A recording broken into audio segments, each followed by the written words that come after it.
दर्शकवृन्द यति बेला म यो क्षेत्रमा छु है। कपिलवस्तु र बुटवलको यो बीच भागमा यो सिमानामा छु है। सडक निर्माण हुँदैछ, ठुलो है, चौडा मोडा हुँदैछ र यतातिरबाट पहिले निर्माण भइसकेको सडक है, धेरै वर्ष भइसकेको रहेछ। गाडी हिँडिरहनु भएको छ, हिँडिरह्यो है, सवार गराइरहनु भएको छ। अलिकता खाल्टाखुल्टी र प्लस यो बाटो पनि बन्दैछ है, यहाँ देख्न सक्नुहुन्छ। अब यो क्षेत्रबाट यसरी यहाँसम्म निर्माण भयो भने केही समय पछाडि अत्यन्तै सहज हुनेछ है।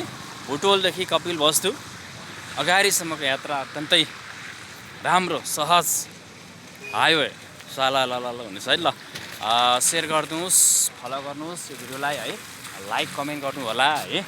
र यो